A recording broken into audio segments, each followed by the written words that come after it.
बचाओ बचाओ, कोई मुझे बचाओ, आज तो ये गांव वाले मुझे मार ही डालेंगे। जोर से चिल्लाते हुए एक लड़की भाग रही होती है। मारो इसे मारो, आज से जिंदा बिल्कुल मत छोड़ना। हाँ हाँ बिल्कुल जिंदा मत छोड़ना, आज तो इस डायन को मार कर ही रहेंगे। हाँ। और भागते भागते वो लड़की पास की एक नदी में कूद जाती है।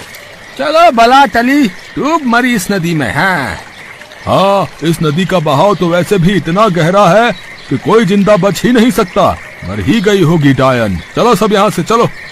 और ये कहकर सब गांववासी वहाँ से चले जाते हैं। तभी वहाँ धीरज भागते भागते आता है और जोर जोर से चिल्लाता है, सौंदर्य सौंदर्य, तुम ठीक हो ना? और तभी सौंदर्य पानी से बाहर आ जाती है। हाँ, मैं बिल्कुल ठीक हूँ। धीरज और सौंदर्य की दोस्ती कुछ दिन पहले ही हुई थी। धीरज सौंदर्य के ही गांव में एक शिक्षक के रूप में कार्यरत है और वहीं से दोनों की दोस्ती की शुरुआत हुई थी। सौंदर्य, कौन है ये लोग और तुम्हें क्यों मारना चाहते हैं?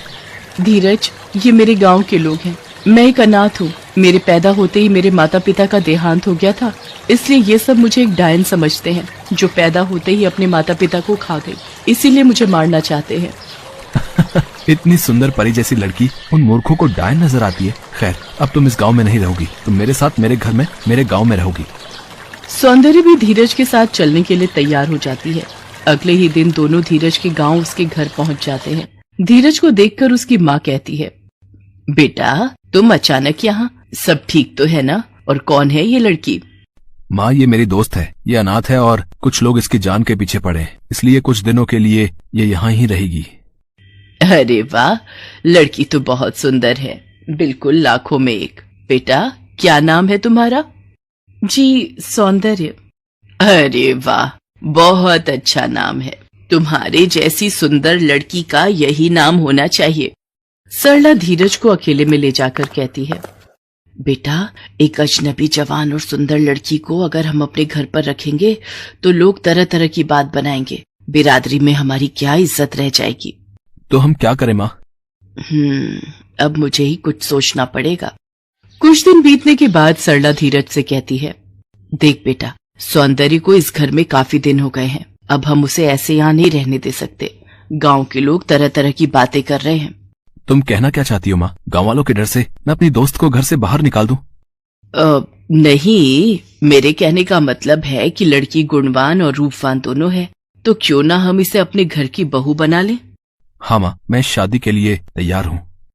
और कुछ दिनों के अंदर ही सरला धीरज और सौंदर्य की सहमति से दोनों की शादी करवा देती है। और एक दिन सौंदर्य रसोई में खाना बना रही होती है कि तभी उसकी सांस फूलने लगती है। उफ, अब तो सांस भी नहीं ली जा रही। अब तो मुझे जल्दी से पानी में जाना होगा। ये कहते हुए सौंदर्य भागते हुए बाहर जाती है और नदी में कूद जाती है। अरे सौंदर्य, क्या हुआ तुम्हें? कहाँ जा रही हो तुम? ये कहते हुए धीरज भी सौंदर्य के पीछे पीछे दौड़ पड़ता है और जोर से सौंदर्य को आवाज लगाता है, सौंदर्य सौंदर्य।